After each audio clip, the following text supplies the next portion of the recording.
오늘 종려 주일입니다. 사실 예수님께서 예루살렘에 낙이 타고 입성하시는 그 말씀이 항상 이 종려 주일 드리는 말씀인데, 오늘 말씀은 예루살렘에 입성하시고 나서 처음으로 이제 가신 이 성전, 그 성전에서 이루어지는 그 여정을 말씀으로 이렇게 드리게 됐습니다. 특별히 이 샌드위치 기법이라는 게 성경 말씀 보면 가끔 많이 이렇게 나와요. 왜냐하면 성전에 들어가시는 예수님과 그 양쪽에 포도나무 열매를 구하고자 하는 그 주님의 말씀을 통해서 우리에게 주시는 그 우리의 삶의 주인이시죠. 권위자이시고 왕중왕이시죠. 그죠? 네, 왕중왕이신 그분은 예루살렘에 입성하실 때 군마를 타고 호위병으로 무장해서 퍼포먼스를 주면서 입성하신 게 아니고 겸손한 왕으로서 나귀 새끼를 타고, 그렇죠? 말씀에 입각해서 말씀을 이루시고자 그 예루살렘에 입성하신 것을 우리는 잘 압니다. 그러한 주님이 우리의 주인이시고 또 우리의 모든 죄를 짊어지시는 짐꾼으로서, 나귀가 그렇듯이 짐꾼으로서 또 하나님의 말씀의 성취자로서 오셨다는 사실을 우리는 믿습니다. 그래서 우리는 이 말씀 속에서 특별히 깨닫게 되는 것은 정말 구약에서 예언되는 메시아 예수님, 그분이 정말 오시는구나, 또 오셨구나, 이것을 깨닫게 됩니다. 스가랴서 9장 9절에 이렇게 말씀을 합니다. 시온에 따라 크게 기뻐할지어다, 예루살렘에 따라 즐거이 부를지어다. 보라, 내 왕이 내게 임하시나니 그는 공의로우시며 구원을 베푸시며 겸손하여서 나귀를 타시나니 나귀의 작은 것 곧 나귀 새끼니라. 아멘. 이 말씀대로 그대로 주님은 이렇게 예루살렘에 입성을 하시게 되었습니다. 그러한 예수님을 옥합을 깨뜨린 여인처럼 말입니다. 정말 기쁘게 순종하고 헌신하면서 그 예수님 입성을 환영하고 기뻐하는 행렬의 모습을 우리는 보게 됩니다. 오늘 우리는 예수님께서 예루살렘에 입성하시면서 이제 무엇을 원하셨는지, 어떤 일을 행하셨는지를 먼저 눈여겨보게 됩니다. 그 첫 번째가 뭐냐면 열매를 찾으셨습니다. 열매를. 오늘 말씀 속에서 보면 12절에 이튿날 그들이 베다니에서 나왔을 때 예수께서 시장하신지라, 배가 고프셨어요. 시장하신지라 멀리서 잎사귀 있는 한 무화과 나무를 보시고 혹 그 나무에 무엇이 있을까요? 가셨더니 가서 보신즉 잎사귀 외에 아무것도 없더라. 이는 무화과의 때가 아님이라. 예수께서 나무에게 말씀하여 이르시되 이제부터 영원토록 사람이 내게서 열매를 따먹지 못하리라 하시니 제자들이 이를 듣더라. 자, 이 말씀을 여러분들이 이렇게 그냥 읽으시는 분들은 좀 고개를 갸우뚱하는 경우가 있어요. 네. 배가 고프시고 이제 무화과 나무 열매를 이제 얻고자 하셨어요. 근데 잎사귀가 많은 무화과 나무인데 열매를 찾는 건 사실 지금도 그렇죠. 우리 교회 화단에도 무화과 나무가 있습니다. 열매를 찾려면 좀 이렇게 잎사귀를 제끼면서 찾아야 돼요. 찾아야 되는데 여기 때가 아니라 그랬어요. 그러니까 또 고개를 갸우뚱하. 때가 아닌데 왜 열매를 찾지? 그런데 여러분들 이걸 아셔야 돼요. 그러니까 이 때라고 하는 이 부분이 7, 8월 같은 경우는 진짜 열매가 크게 맺히는 때고, 지금 요 3, 4월 요 때는 자그마한 열매들이 맺히는 그때입니다. 그러니까 이러한 열매라도 좀 찾고자 했던 거예요. 그렇게 또 열매를 찾아서 먹기도 하니까요. 근데 그러한 열매가 하나도 없었다는 거예요. 근데 그 열매를 맺지 못한 무화과 나무가 오늘 어떻게 됐어요? 예수님에게 저주를 받았어요. 아니, 많은 무화과 나무 중에 참 잘못 걸려들었어요. 그래서 하필이면 뭐 그것 때문에 어떻게 저주까지 하실까 그러지만, 이건 하나님의 말씀의 성취에 따르는 하나의 교훈 차원에서도 상징적으로 이런 모습을 보여주신 겁니다. 열매를 맺지 못하는 무화과 나무에 주님께서 보여주신 모습은 그 나무에게 저주를 내렸어요. 참 여러분, 이것은 말입니다. 과일 나무 하면 과일 나무의 말하자면 존재 가치는 열매를 맺는 거예요. 그리스도인 하면 마찬가지입니다. 그리스도인의 우리의 존재 가치도 열매를 맺어야 하는 것입니다. 우리 주님께서 우리에게 오셔서 열매를 구하세요. 그런데 잎사귀만 무성하고 열매가 없어요. 여러분, 우리 주님은 마음의 성전이라고 그랬죠, 우리를. 그죠? 이런 우리의 성전으로 주님이 임하시는데 무성한 잎사귀만 보여주고 열매를 드릴 수 없다면 어찌하겠습니까? 여러분, 항상 열매를 맺는 저와 여러분 되시기를 축복합니다. 도전이 되는 말씀이죠. 그 다음에 주님께서 또 하신 부분은 성전을 방문하셔서 정화하셨습니다. 오늘 여기 말씀 보면 우리 유명한 말씀이죠. 15절부터 16절까지 다 함께 읽어보겠습니다. 시작. 그들이 예루살렘에 들어가니라. 예수께서 성전에 들어가서 성전 안에서 매매하는 자들을 내쫓으시며 돈 바꾸는 자들의 상과 비둘기 파는 자들의 의자를 둘러 부시며 아무나 물건을 가지고 성전 안으로 지나다님을 허락하지 아니하시고 그랬어요. 아멘. 이 말씀을 이렇게 쭉 읽어가다 보면 조금 논리적이라고 하는 사람들은 아까 무화과 나무에서도 고개를 갸웃하지만 성전 안에서도 또 이렇게 예수님이 보여지는 모습을 이렇게까지 분노를 하시는 건가? 이렇게 생각할 수도 있다는 거죠. 지금 우리 주님께서는 그가 왕답게 정말 예루살렘에 입성을 하셨다면 그 왕의 급에 맞는 그러한 사람들을 또 만나야 했죠. 왕궁으로 가든지 아니면 그러한 총독을 만나서 유력한 사람들을 만나든지 그러했어야 되는데 예수님께서는 먼저 성전으로 방문하셨다. 왜일까요? 예수님은 하나님이시기 때문에 그래요. 하나님이신 예수님은 지금 성전에 오시는 것이 그분의 또한 목적이기도 했어요. 여러분, 이것은 큰 의미가 있습니다. 우리는 이렇게 이 이야기는 우리가 잘 아는 이야기이기 때문에 그냥 빨리 읽고 마는 경우가 많은데 여러분들 이 이스라엘 역사 속에서 보면 구약에서 모든 예언자들의 예언은 이스라엘 백성들의 가증함, 하나님 앞에 예배를 드리는데 그들의 가증함이 극에 달았다는 얘기입니다. 그래서 하나님께서는 이제 더 이상 이 성전에 계셔요, 안 계셔요? 안 계십니다. 떠났다는 거예요. 너무나 가증스러워서. 그래서 예레미야 선지자는 도적, 바로 이 구렬이라고 그래, 도적의 구렬이라고 그래, 성전을. 그래서 여러분들 말라기 이후에 마태복음까지 그때를 우리 성서학자들은 하나님의 침묵기라고 말씀합니다. 그 말은 바로 성전을 떠난 침묵기를 말하는 거예요. 여러분, 그러한 이 성경의 역사를 통해서 우리가 오늘 이 말씀을 딱 읽을 때 놀라운 상황을 발견하는 거죠. 와, 성전을 떠나셨던 하나님께서 다시 어떻게 하신 거예요?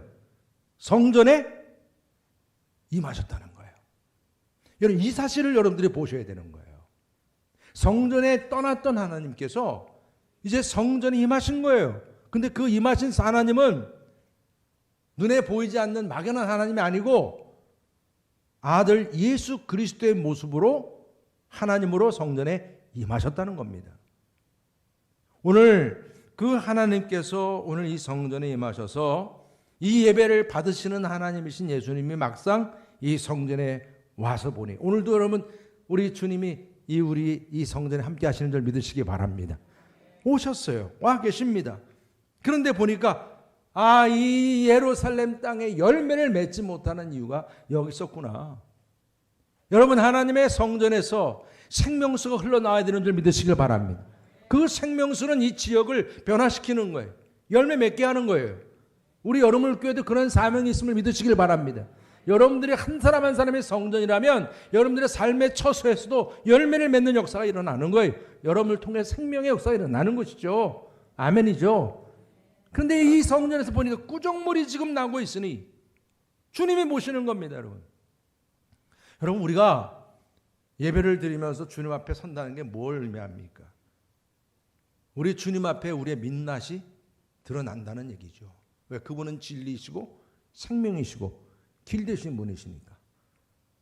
여러분, 진리자 앞에 서면 우리의 그 비진리성이 드러나게 돼 있는 거예요. 거울처럼, 거울 앞에 선 것처럼. 그래서 우리는 주님 앞에 처음 나와서 예배 드릴 때 먼저 뭐 합니까? 회개 기도를 드리는 거예요. 주님 앞에 나의 모든 죄를 자복하는 거예요.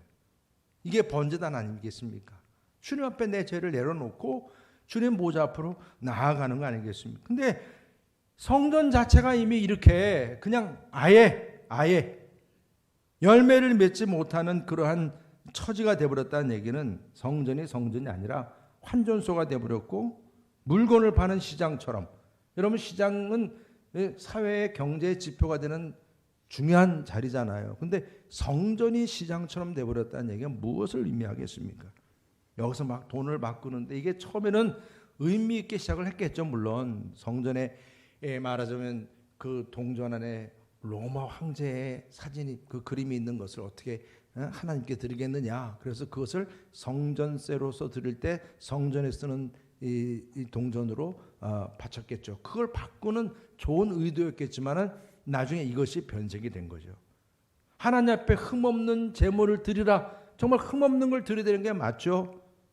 그래서 그 제물을 여러분 이 6월절 때는 엄청난 양의 이제 짐승을 바치게 돼 있거든요. 엄청난 사람들이 이 1년에 한 번 성전에 모이는 때니까, 이게 요즘 뭐 말하면 한마디로 사람들이 많이 모이는 때를 뭐라고 그래요? 대목이라고 그래요. 대목. 말 그대로 장사하는 사람 입장에서는 이거 놓치면 안 되는 거잖아요. 그러니까 어떻게 합니까? 환전이 어떻게 바뀌어 버렸어요. 이게 좋은 의도로 그렇게 바꾸는 것이 나중에는 요즘에 달러 돈을 바꾸면 뭐를 내야 돼요? 수수료를 내야 되는데, 이게 좀 합당한 수수료면 좋겠는데 이게 그냥 좀 얹혀서 플러스가 되는 이제 그런 수수료가 되고 환전하는데, 가난한 사람이 더 가난하게 이중으로 과세를 내듯이 이렇게 바쳐야 되는 입장이 되고, 그리고 재물을 자기가 뭐 비둘기나 양을 집에서 가져오든 밖에서 사가지고 왔을 때는 의도적으로 이걸 검사를 하잖아요. 흠없는 건지 아닌지를 재물 드릴 때 의도적으로 그걸 빠꾸를 내면 어떻게 해야 돼요? 어쩔 수 없이 성전 안에 있는 걸 사야 돼요. 그러니까 아예 그냥 저 같아서도 아예 뭐 그렇게 고생하면서 가냐, 가서 사자. 근데 사는데 그게 싸겠어요, 비싸겠어요? 비싸죠. 다른 데보다. 그래서 왜 이렇게 비싸요? 그럼 다 이게 성전을 위한 거야. 뭐 그렇게 얘기를 하겠죠. 그러면서 그 차익을 자기 주머니에 집어넣는 걸 주님이 다 보시는 거 아니에요. 은밀한 중에 보시는 분이시니까. 그게 여러분, 이게 지금 주님께서 분노한 이유예요. 용서의 하나님이시고 사랑의 하나님이 지금 오늘 그냥 다 뒤집어 엎는 분노를 보이시는 장면이 나왔다는 게 오늘 말씀 속에서, 이렇게 1년에 한 번 성년세를 내는 게 그 반세계를 내는 것을 가지고도 가난한 자의 그 주머니를 뜯어내는 모습, 또 재물을 드리면서 밖에서 나온 그 재물을 퇴짜 놓으면서 어떻게 또 자기 것을 사게 하면서 거기서 이 차익을 누리고 그것으로 또 유익을 누리는 그 가증스러움, 이것이 주님 보시기에는 너무나 정말 거짓된 모습이었던 것이죠. 여러분, 우리가 주님 앞에 이렇게 거룩한 예배를 드린다고 하면서도 우리 교회가 갖는 위기도 여기에 있어요. 예배당에 와서 수많은 사람들이 예배를 드린다고 하지만 하나님 보시기에 온전하지 않은 모습들이 보여지게 된다는 거죠. 진리 앞에 서게 되니까. 그럼 주님은 열매를 찾지만은 열매가 없는 거예요. 왜? 우리의 삶 속에서, 내 마음 속에서, 우리 교회 안에서 주님이 원하시는 그 열매를 맺게 하는데 방해되는 요소들이 너무나 많아요. 삶의 분주함과 그리고 세속적인 문제들, 그런 영적인 방해물들이 너무나 많다 보니까 그런 것들이 우리를 열매를 맺지 못하게 한다는 것이죠. 오늘 주님의 성전에 입성하신 주님 앞에 오늘도 여러분들이 서신 줄 믿습니다. 주님 앞에 온전한 열매를 정말 준비하여 드릴 수 있는 저와 여러분 되시기를 주의 이름으로 축복합니다. 그래서 여러분, 우리가 오늘 말씀을 통해서 던지는 질문이죠. 그럼 어떻게 해야 우리가 열매를 맺을 수 있겠는가 하는 것이죠. 여러분, 이 풍성한 열매를 맺도록 오늘 주님께서는요, 분명한 비결을 말씀하고 계시는 거예요. 오늘 말씀 속에서 그냥 상만 뒤집어 푼 게 아니에요. 우리가 살 길을 알려주시는 거예요. 우리가 열매를 맺을 길을 알려주시는 거예요. 그 첫 번째가 뭐냐면 말의 권세를 가져야 한다는 거예요. 무슨 권세요? 말의 권세를 가져야 한다는 것입니다, 여러분. 베드로가 그랬잖아요. 선생님 말씀대로, 예수님 말씀대로 정말 이 무화과 나무가 다 말라버렸습니다. 말씀대로 된 거예요. 말씀대로. 우리 19절 21절 다 같이 한번 읽어보겠습니다. 시작. 그리고 날이 저물어 그들이 성 밖으로 나가더라. 그들이 아침에 지나갈 때 무화과 나무가 뿌리채 마른 것을 보고 베드로가 생각이 나서 여짜오되 라삐요 보소서 저주하신 무화과 나무가 말랐나이다. 놀란 거예요. 말씀대로 되었어요. 말씀대로. 이게 말씀의 권세예요. 입술의 열매입니다. 주님은 이걸 보여주셨어요. 여러분, 정말 여러분들의 입술의 열매가 그 말의 권세가 주어짐을 믿으시길 바랍니다. 왜냐하면 하나님께서 이 우주 만물을 창조하실 때도 말씀으로 창조하셨어요. 가라사대 그러잖아요. 이르되 말씀으로 창조하셨어요.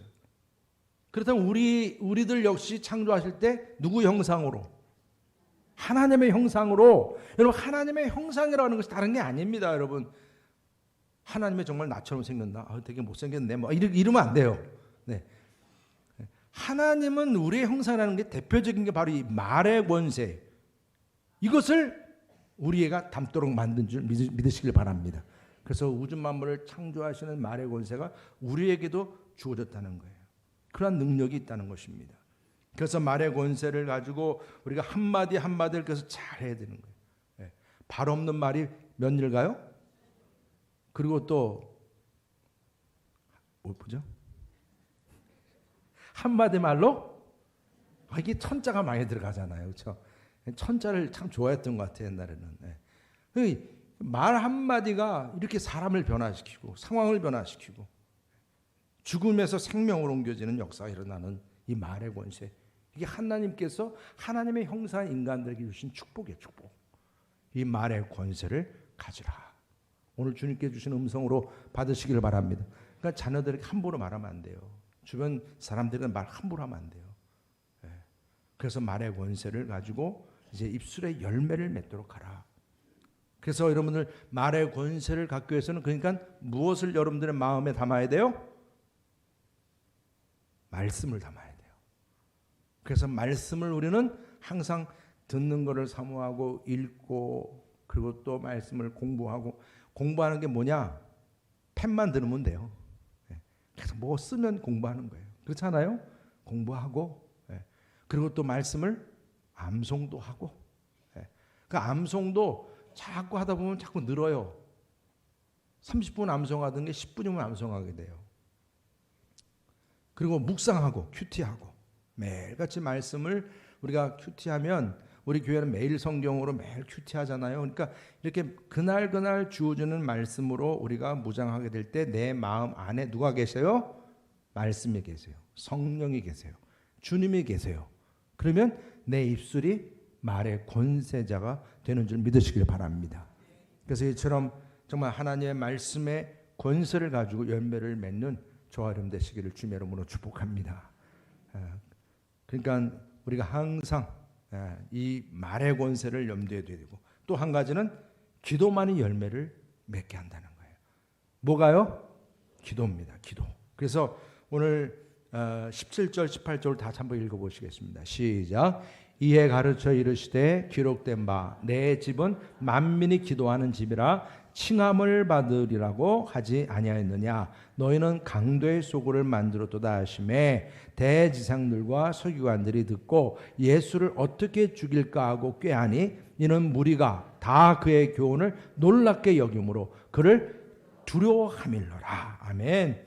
여러분, 지금 이 성전은 하나님께서 거하시는 집인데 그 하나님께서 거하시는 집이 바로 기도의 집이라는 겁니다. 여러분들의 마음도 주님이 거하심을 믿습니다. 그럼 여러분들의 마음도 기도하는 집이라는 것입니다. 여러분, 이 교회가 뭐 정치하는 그런 뭐 회집 그 장소도 아니요. 뭐 장사하는 것도 아니요. 사회 개혁을 이루는 것도 아니요. 아니면 뭐 여기서 어떤 구제하는 단체도 아니요. 다 일부는 물론 다 할 수도 있겠지만 그게 본질은 아니에요. 교육 사업도 뭐 병원 사업도 본질은 아니에요. 여러분, 교회는 상처받고 버림받은 영혼들, 방황하는 영혼들 말입니다. 주님의 앞에 와서 구원받고 기도하고 치유받고 회복되는 자림을 믿으시길 바랍니다.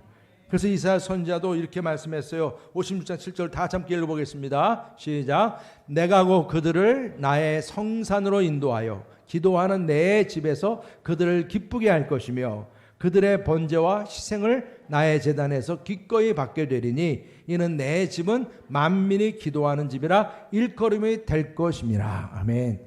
여러분, 이사야 선지자는 회복의 메시지로서처럼 이 성전에 기도하는 집임을 분명히 선포했죠. 예레미야 선지자는 도적의 도굴이라고 이렇게 말씀을 했지만, 그래서 우리 교회가 이렇게 하나님의 집으로서 기도하는 집으로서 병들고 상처받은 영혼들을 위로하고 치료하고 또 그를 위해서 기도하면서 정말 다시금 그들이 주님 안에서 회복이 되는 그러한 처소가 되어야 한다는 말씀을 주고 있습니다. 여러분, 정말 우리가 기도하는 집으로서 정말 죄의 용서와 치유 회복이 일어날 수 있기를 축복합니다. 그래서 우리가 마지막 25절 이렇게 말씀하시죠. 서서 기도할 때, 그래서 우리가 기도할 때 서서 한다는 건 아주 더 진지하게 하는 표현을 이렇게 표현하거든요. 서서 기도할 때 아무에게나 혐의가 있거든 용서하라. 그리하여야 하늘에 계신 너희 아버지께서도 너희 허물을 사하여 주시리라 하시니라 그랬습니다. 여러분, 우리에게 이처럼 주님께 주신 귀한 능력입니다. 기도하는 집으로서 우리가 할 수 있는 그런 놀라운 축복이에요. 교회가 이방인이든 병자든 죄인이든 들어오지만 그들이 와서 정말 주님 앞에 와서 그들의 그 삶의 어떤 절망스러운 문제들, 그런 것들이 주님 안에서 어루만져지고 주님이 또 기도해 주고 또 용서해 주시고 안수해 주시고, 네, 이런 은혜가 주어지는 자리입니다, 여러분. 그러니까 이런 우리 교회가 바로 그러한 모습이 되어야 될 줄 믿습니다. 이게 교회다운 거예요. 교회다운 것입니다. 성도 간에도 마찬가지죠. 세상적인 어떤 그런 방법들, 우리가 세상은 정말 물론 뭐 살기 위한 방법이라고도 하지만은 너무나 지나칠 정도로 상대방을 짓밟고 올라서야 하고 그러면서 누군가를 또 해쳐야 되고 막 그런 일들이 너무나 많은 그런 세상인데, 그래서 그러한 모습이 그대로 교회로 와서 말입니다. 세상에서 내가 그렇게 살았으니까 교회까지 와가지고 그렇게 사람을 보고 그렇게 산다고 한다면 얼마나 교회가 살벌해지겠어요. 잃어버린 영혼들, 죽어가는 영혼들이 교회 와서 치유받고 회복이 되는 것이 어찌 그런 가운데서 이루어지겠습니까? 오늘 주님께 주시는 이 귀한 말씀, 정말 우리가 주님 안에서 기도함으로 인해서 이 치유가 이루어지고 회복이 이루어지는 역사가 우리 여러분교회에서 이루어지기를 주님의 이름으로 축복합니다. 저는 저희 교회가 중보기도 사역을 진행하면서 이러한 은혜가 주어져요. 우리가 예배로 모일 때도 항상 마지막은 중보기도하며 우리가 마무리를 하고, 우리 속회도 그렇죠. 또 우리가 개인적으로 들어가는 중보기도실에서 우리 성도님들이 정말 계속 기도합니다. 이제 온라인 기도도 같이 진행을 하기 때문에 정말 우리 교회가 이렇게 주중에도 예배로 모이신 분이 항상, 저는 100명의 기도자, 항상 이 부분을 기도하는데 정말 중보기도실에도 그렇게 기도하시는 분들이 끊임없이 기도하심에 있어서 정말 하나님께서는 우리에게 귀한 사명을 주셨어요. 나라와 민족을 위해서, 하나님의 나라를 위해서, 또 우리 교회를 위해서, 우리 성도들의 가정과 여러 가지 문제들을 위해서 함께 기도할 때 서로의 문제가 해결되고 치유되고 또 성령의 역사가 일어나고 부흥하고 응답의 역사가 나의 삶의 간증이 될 수 있기를 주님의 이름으로 축복합니다. 여러분, 우리가 이처럼 함께 말씀의 권세, 또 기도의 그 축복과 함께 오늘 또 한 가지 비결은 산을 움직일 만한 믿음을 가져야 한다고 말씀하세요. 여러분, 우리가 말의 권세와 기도할 수 있는 그 능력과 함께 산을 움직일 만한 믿음이 중요하다는 사실을 오늘 분명히 말씀하고 있어요. 우리 다 같이 22절부터 24절까지 읽어보겠습니다. 시작. 예수께서 그들에게 대답하여 이르시되 하나님을 믿으라. 내가 진실로 너에게 이르노니 누구든지 이 산더러 들려 바다에 던져지라 하며 그 말하는 것이 이루어질 줄 믿고 마음에 의심하지 아니하면 그대로 되리라. 그러므로 내가 너에게 말하노니 무엇인지 기도하고 구하는 것은 받은 줄로 믿으라. 그리하면 너에게 그대로 되리라. 할렐루야. 너무나 귀한 말씀입니다, 여러분.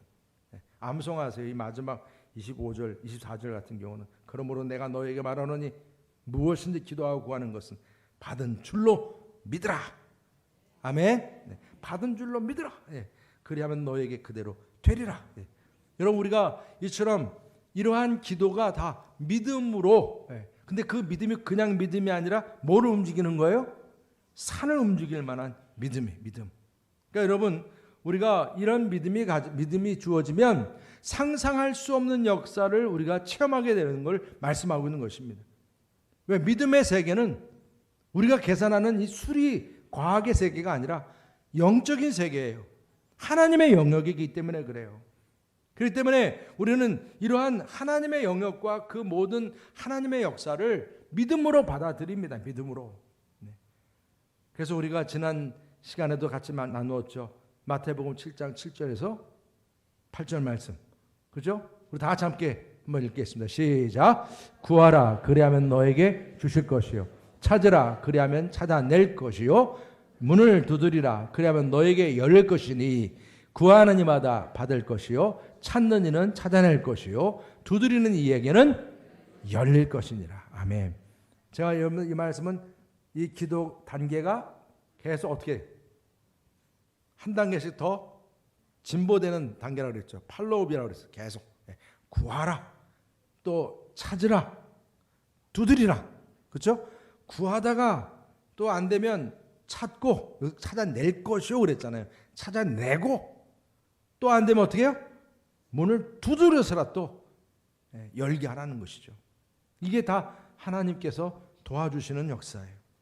우리가 살면서 우리는 참 예기치 못한 상황들을 맞이하게 되어 있습니다. 그것이 정말 고통스러운 일일 수 있고요. 어떤 장애물일 수 있고요. 저는 우리 교회가 이렇게 다양한 분들이 함께 모인다는 이 자체부터도 이게 기적 같은 일이에요. 부자든 가난하든 많이 배운 사람이든 그렇지 못한 사람이든 다 함께 모여 있잖아요. 서로가 이렇게 모여서 함께 서로 공동체 생활한다는 게 얼마나 귀한 일입니까? 그런데 한편 깨닫게 되는 것은 아무리 부자이든 아무리 가난하든 아무리 잘생겼든 못생겼든 누구든지 간에 다 자기 절벽을 가지고 있더라고요. 자기 절망이 있고요. 어떤 사람은 정말로 파산 직전이고 어떤 사람은 정말 말 그대로 부도 직전이고 말입니다. 뭐 부도나 파산이나 같은 말이지만 정말 너무나 힘들어요. 이혼 그냥 부부간에 문제가 생겨서 앞두고 있고 심지어는 감옥을 앞두고 있고 막 그런 상황이라면 얼마나 힘든 상황입니까? 그러니까 여러분들 생각해 보십시오. 이런 가운데서 얼마나 우리가 힘들고 어렵습니까? 그런데 오늘 분명히 말씀하시잖아요. 산을 옮길 만한 믿음이라.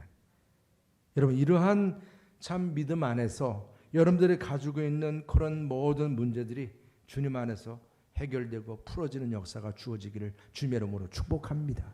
여러분 산이라고 그러니까 너무 멀리 생각하지 마세요. 어떤 때는 제가 이 말씀을 묵상하면서 그렇게 교회 가자고 그래도 그렇게 교회 안 가는 같이 사는 사람도 산이더라고. 정말 산 같아요. 말을 안 들어요. 근데 여러분 오늘 뭐라고 말씀하세요? 약속해 주시는 거예요. 그런 산도 옮겨서 어디로 갔다? 여러분을 교회로 오게 한대잖아요. 아멘. 저는 그런 역사 일어나길 축복합니다. 기적이 우리끼리도 기적 같은 모임이지만 또 그러한 산 같은 사람들이 우리 교회로 나오는 기적도 일어나기를 축복합니다. 여러분 정말 우리 여름을 교회에게 오늘 풍성한 열매를 주님이 기대하신다는 것을 꼭 여러분들이 기억하시기 바랍니다. 아유 안 돼요. 우리는 안 돼요. 해도 안 돼요. 이런 말 하면 안 된다는 거예요. 그렇죠? 이제는 만의 권세 할 수 있다. 긍정적인 눈을 가지고 여러분들 내 삶의 어떤 육체의 소욕으로 눈이 어두워져 있다면 이제 다시금 눈을 열고 하늘의 문을 열고 이제 내가 모든 것을 할 수 있다고 하는 믿음을 가지고 나아가시기를 축복합니다.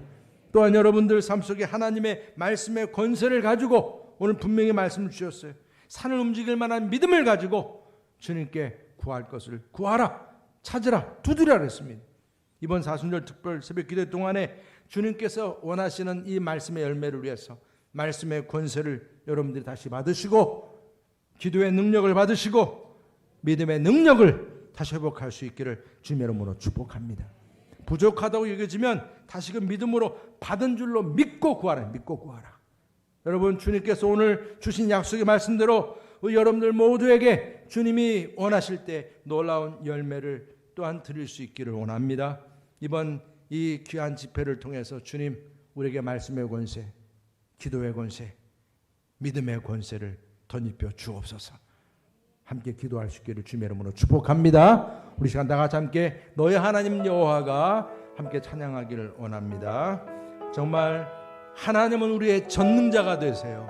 그 전능자 되시는 하나님께서 우리에게 진정한 기쁨을 선물로 주십니다. 함께 찬양하시겠습니다.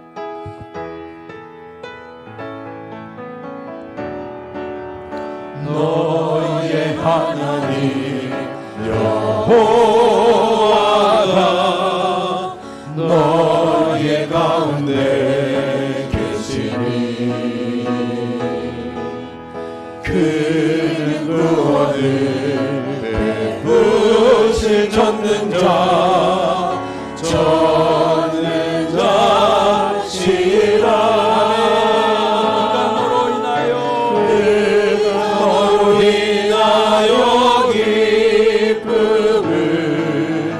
이기지 못하시며 너를 잠잠히 사랑하시며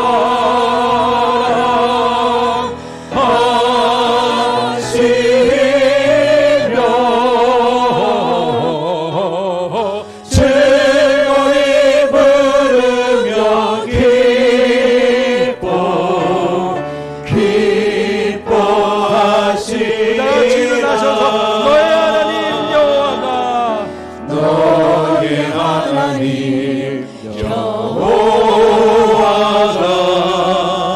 너의 가운데 계시니 그는 구원을 베푸실 전능자 전능자시라.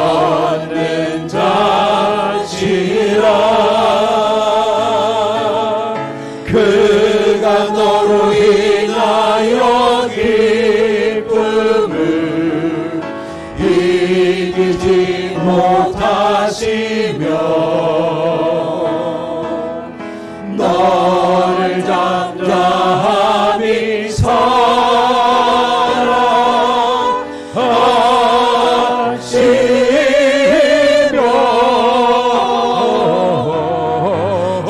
즐거이 부르며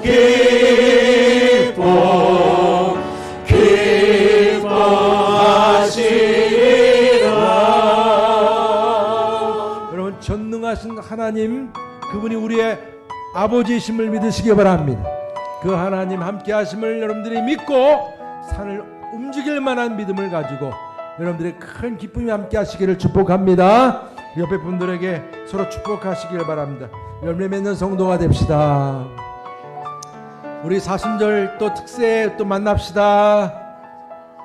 아멘.